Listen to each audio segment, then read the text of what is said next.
This is Standing Watch. And now, Evangelist Norbert Link. Greetings, everyone, and welcome back to our Standing Watch program.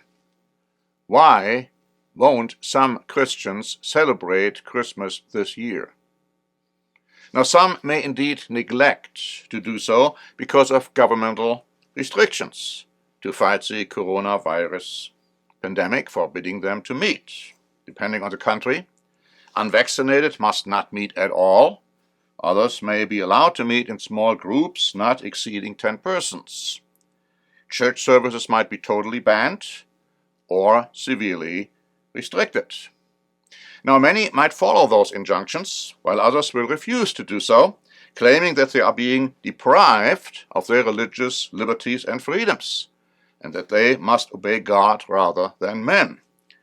They are even willing to accept whatever penalties the government might impose, rather than submitting what they term to be ridiculous, authoritarian, and dictatorial commands.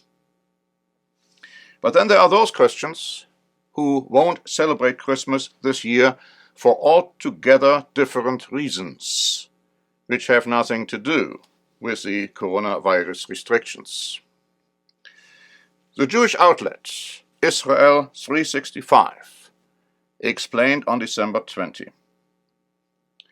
It's time to explain why many of Jesus' followers stop celebrating Christmas.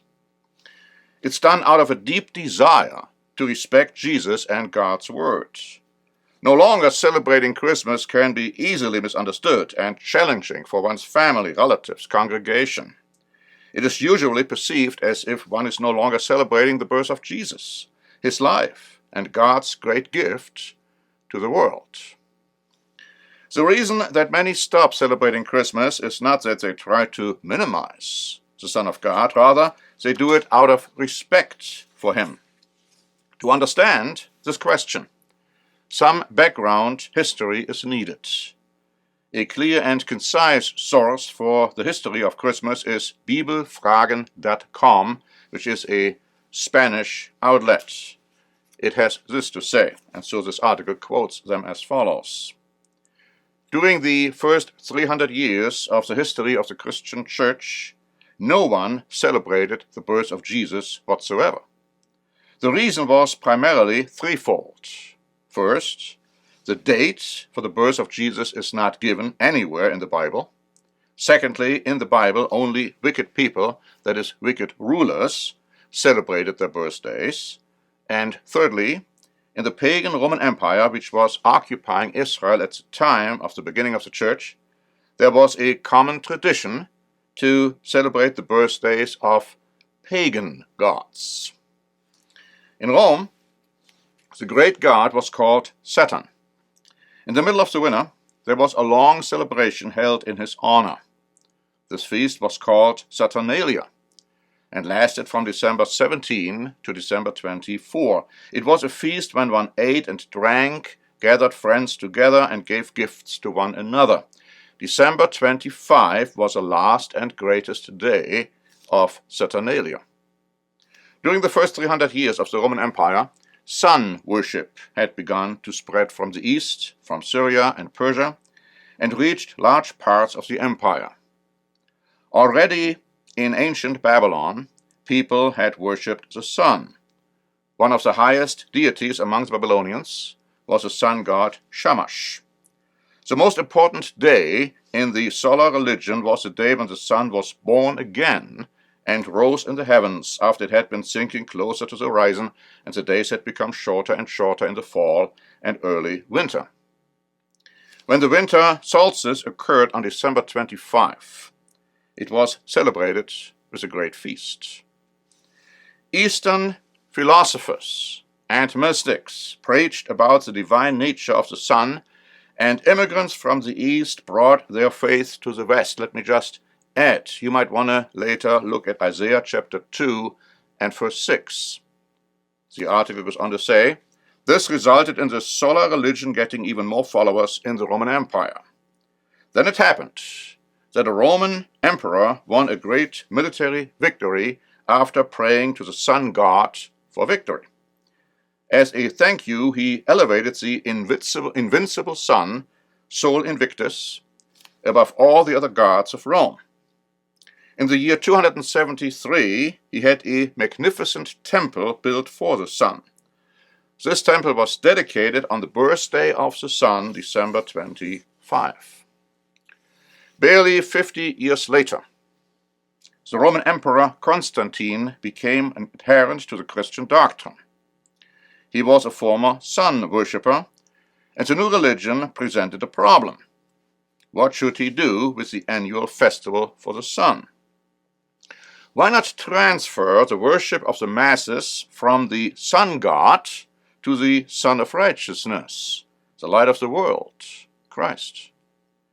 If one Christianized the festival of the sun god by instead celebrating the birth of Jesus on that day, perhaps conflict could be avoided. In addition, many people would automatically join the new religion. Consequently, the Romans were allowed to continue celebrating the large feast on December 25, but the sun god was removed and Christ was put there instead. And once Rome had accepted December 25 as the birthday of Jesus, there was no difficulty for the feast to spread to the rest of the Roman Empire.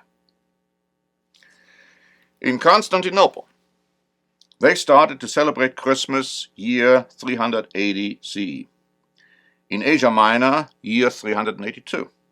In Egypt, around year 430. And in Jerusalem, around year 440. This spread up through Europe, where the sun-turning feast had been celebrated since ancient times in most of the countries.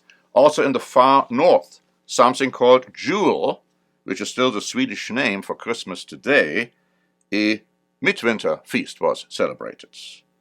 The word Jule, some claim, comes from the Anglo-Saxon Hweol, which means wheel, symbolic of the divine sun and its path around the earth.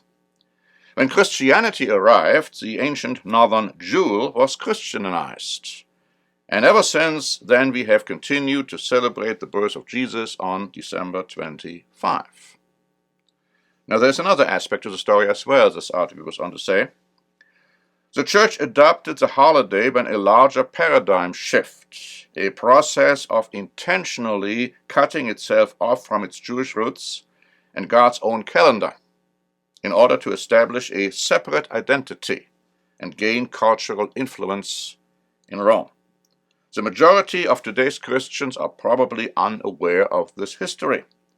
Some who do not know it feel that the pagan origin of Christmas is something in the past and of no current significance.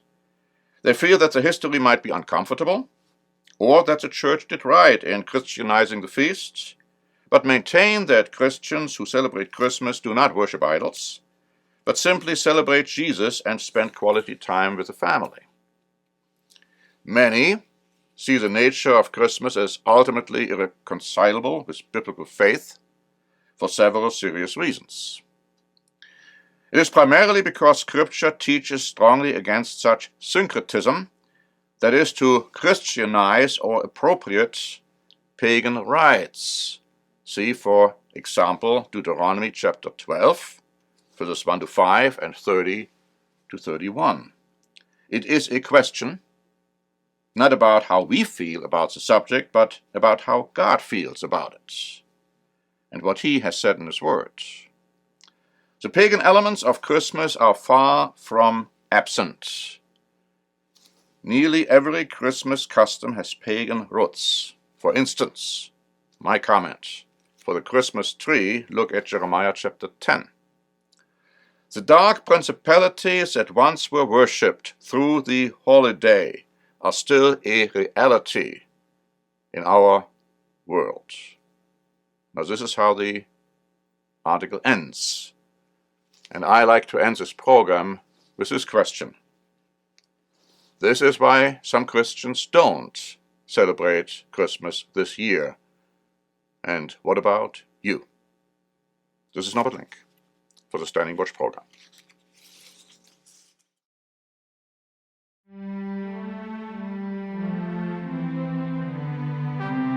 Standing Watch is a presentation by The Church of the Eternal God, P.O. Box 270519, San Diego, California 92198. More information is also available at our website, eternalgod.org.